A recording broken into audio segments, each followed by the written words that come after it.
So the Pelicans were up 14 on the Blazers with about 9 minutes left. I didn't turn this game on. Just thought this game was over. Didn't bother checking the score again, and this is what I get. So let's see what Dame did here. We got this. Well, it was a screen for Gary Trent. They trapped Dame. Trent off the dribble. Gary Trent's good, man. And CJ is back now, so I want to see. I mean, I could have watched this one, but I didn't. But I think those three, I do want to see how they all play off each other. Jackson Hayes certainly made Dame's life difficult on that screen, but it didn't matter. Now he's defended by Josh Hart. Looks like a Covington screen. No double or nothing. You know how that's going to go. Dame is at the point where, yeah, he's not Steph Curry, but you have to defend him like he is. This time he just beats Josh Hart one-on-one. Rotation was too late. Which is part of the reason why having more shooters with like Gary Trent is a cool thing. Dame's even getting offensive rebounds now. Shortest guy on the court, making a pass out like that. Now we got a 4-point game. Some tough defense by Bledsoe. Screen. Ooh, he goes the opposite way. Now that is the type of thing that that's got to be tough to defend, because you're like, well, we loaded up on one side, he just spun on the other side. I want to see this play again, because this one happened really fast. So this one they just completely, well, I was going to say they completely ignore Covington, but they don't kind of. Like, the rotations are sort of there. Like, Trent's open, Covington's open, but like, if you're going to go at Dame, you got to go all the way. You know, you've got to force him to pass out or whatever, and hope the closeout's going to be good, because there's just not enough resistance. That's just not going to work. I mean, you got to trap, switch. Hell, you should just double when he crosses half court if he's going to make, well, he's going to get fouled there.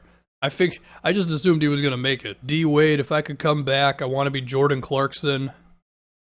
Come off the bench, shoot anytime I want, ultra green light. If I was an NBA player, I would want to be like a 10-year bench warmer, where I barely play, no pressure, but I still get paid a lot of money.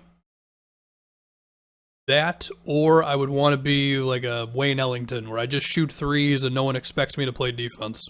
The Charlotte Hornets have a better record than the Boston Celtics. That is true. The Hornets have been healthy. Celtics have been riddled with injuries. Call me a defensive Celtics fan, I don't care. I'm actually feeling okay about the Celtics.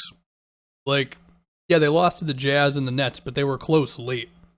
And a couple of bad minutes lost them the games, but I don't know. I feel alright with them right now.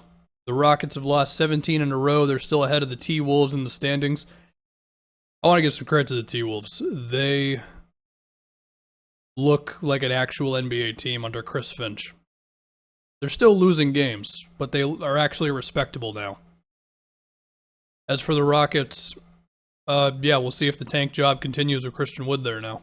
LeBron with the monster block on Layman's dunk. What's up with Jake Layman? He keeps finding a way to get into these.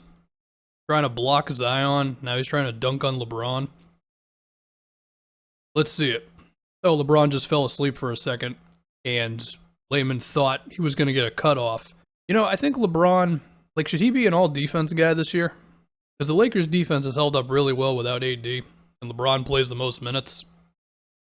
And, yeah, he's not on the best player all the time. So, it's not as if he compares to Ben Simmons or whatever, but maybe. Candace Parker gets buckets at halftime, going 5 for 5 from 3, despite the dress. Let's see this. Let's see this, Candace. Can you shoot it as high as you want to, given the ceiling? I don't know. Lowry Markkinen puts Moses Brown on a poster, and the Bulls commentators lose their minds. We'll do audio for this. I'm not really scared of copyright on a local network. There is Markkinen. Aggressive. Oh, stop it! Stop it!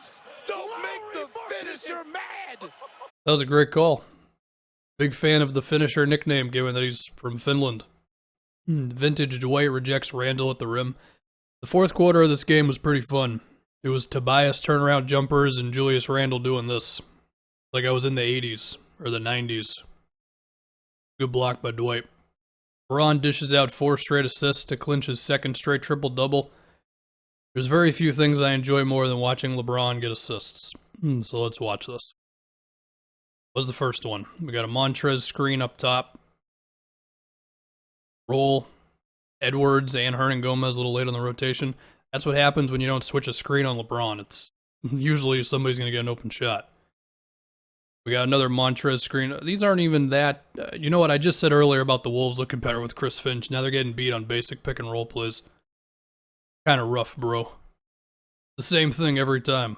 What do we got again? This time Kuzma was up there for a second. Oh, so this one, okay. I would like to appreciate Talen Horton-Tucker. Setting the screen on Hernan Gomez. Allowing, I think that's Wesley Matthews. Yeah, it's Matthews. To be open. It's good stuff. Lonzo with 17 assists in the heartbreaking loss to Portland. I have not seen a single assist, but I'm sure it was great. Ben with the Euro step sky hook. There's been some sky hooks lately. LeBron's busted out a couple of them. I feel like Ben Simmons does this like once a game. Like, this is cool, don't get me wrong, but I feel like this is like a normal thing for him. The hook shot definitely is. He shoots that thing a few times a game. Trae Young crosses behind, let's see this. So he is defended by, I think that's Sterling Brown. Anyway, behind the back. I love the half-ass rotation by Oladipo. That's that. Nice shot. Anthony Edwards over the last 8 games, 25, 5, and 2. 2 steals per game. Yeah, after I did the Edwards is not struggling video, he had like 2 bad games. And I was like, oh great, now I'm gonna look like a moron. But no, he's bounced back, so that's good. Gobert sends Brown out of the paint and then slams it on the other end. If this is what I remember it being, yeah, so this is my thing, right? When you get a rim protector like Gobert on a switch, can't you just throw it to somebody else? Because now Gobert's stuck on the perimeter. Like, what if you just swung it over to Kemba real quick, got a screen from Tice, and tried to attack? Gobert's over here. What's he going to do? Is he going to collapse? Well, now Jalen's open. You know what I mean? But nope, you try to beat him off the dribble. And if you're going to do that, you better get by him. Because if you get into this situation, well, at this point, yeah. Last night, the Blazers shot 31 for 31 on free throws. Celtics had 4 free throws. To continue my defensive Celtics fan-ness. According to Kevin O'Connor, the Heat and Thunder are discussing a Trevor Ariza trade, a second-round pick. I mean, honestly, a second-round pick might be too much. Like, can Ariza still play? Can Ariza play good defense and shoot 36% from 3 for like 20 minutes in a playoff game? If he can, then okay, a second-round pick's worth it. I don't know if he can do that anymore. Tobias is fired up after the clutch fadeaway. Yeah, this was the whole fourth quarter. It was this. I'm telling you, it was like the wild. It's like I was watching like Adrian Dantley just over and over again. Good shot though. Tobias has he's climbed back into the hearts of Sixers fans. That's sometimes a difficult thing to do.